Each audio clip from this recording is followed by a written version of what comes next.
Di tengah denyut kota yang terus bergerak, ada ruang yang menolak lupa. Sebuah pasar yang tidak sekedar menjual benda, tetapi merawat ingatan. Pasar Antik Triwindu, ruang di mana waktu berlapis dan sejarah hidup melalui cerita. Jejak pasar antik Triwindu bermula pada masa pemerintahan Mangkunegoro ke-7. Seorang penguasa yang dikenal terbuka terhadap modernitas, namun tetap berakar pada tradisi. Berdirinya Pasar Triwindu itu pada masa Kanjeng Gusti Pangeran Adipati Arya Mangkunegoro ke-7. Dinamakan Pasar Triwindu karena itu pasar didirikan pada saat Kanjeng Gusti Mangkunegoro ke-7 memperingati bertahtanya sudah 24 tahun atau 3 windu. 1 windu itu 8 tahun. Latar belakang nama Triwindu karena disesuaikan dengan saat peringatan bertahtanya Kanjeng Gusti Mangkunegoro ke-7. Untuk mengapa didirikan itu adalah keinginan dari Kanjeng Gusti Mangkunegoro ke-7 untuk dekat kepada masyarakat dengan mendirikan pasar sehingga sirkulasi ekonomi bisa berjalan lancar dan masyarakat bisa berdagang. Pada awalnya itu merupakan pasar antik ya, untuk menjual barang-barang bekas. Triwindu itu sebetulnya hanya nama hitungan hari ulang tahun yang ke-24 tahun. Tapi yang paling penting di situ adalah dia menghadirkan buku kenang-kenangan. Nah, kenang-kenangan itu menjadi rebutan.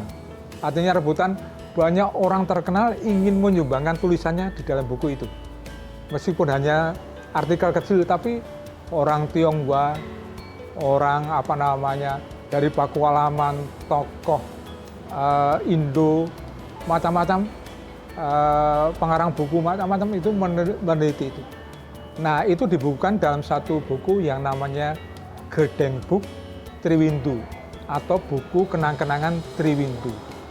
Nah, upacara Triwindu itu pada waktu itu besar sekali karena di depan itu dihias dengan hiasan yang biasa dipakai untuk setiap kenaikan tahta, maka lampu-lampu dihias sepanjang Ngarsopuro itu sampai ke pulau.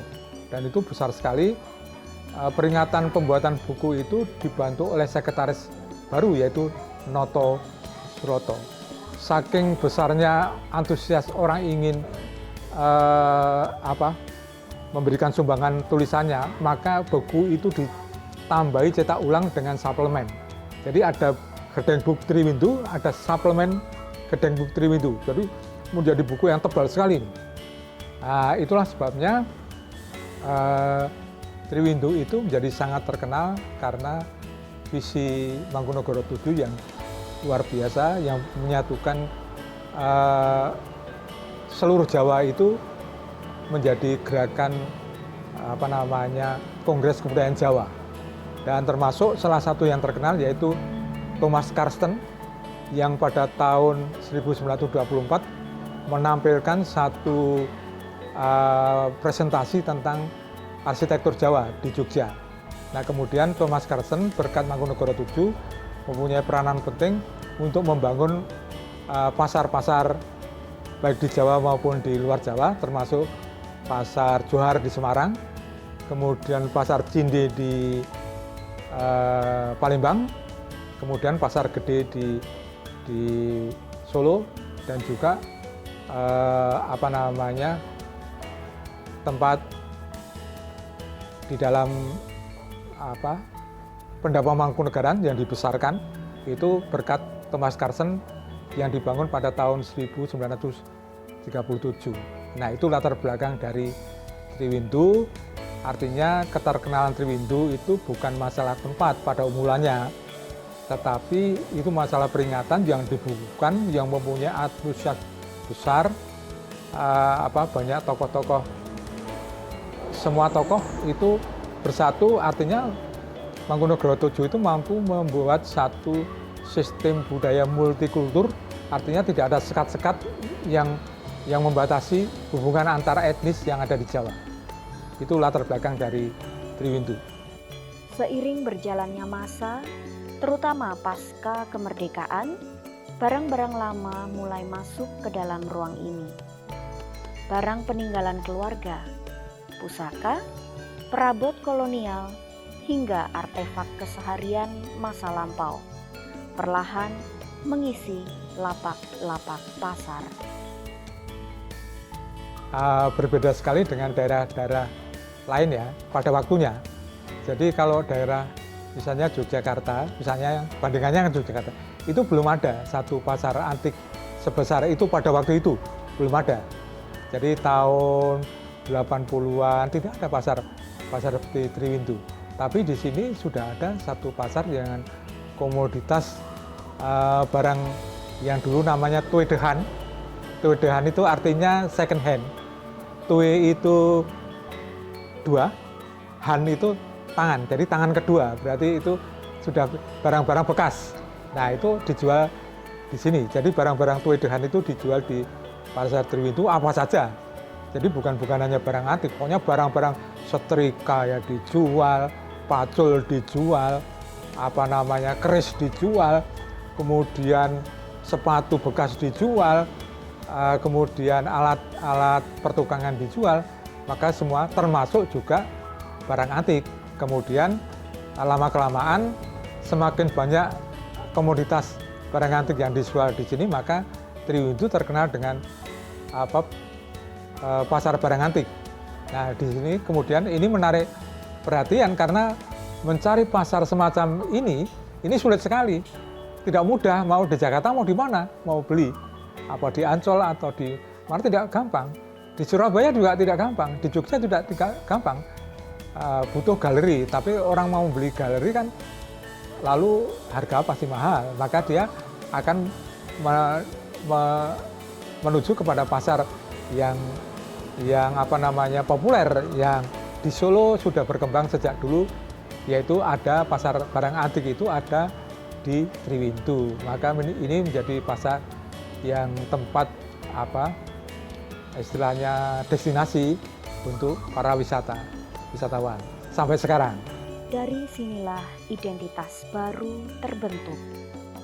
Triwindu sebagai pasar barang antik, ruang di mana masa lalu diperjualbelikan sekaligus dikenang. Namun sejarah Triwindu tidak sepenuhnya tertulis. Ia hidup dalam ingatan para pedagang, dituturkan dari generasi ke generasi.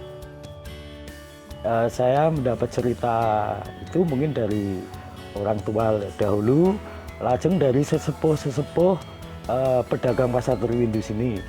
Jadi ya itu tadi ceritanya,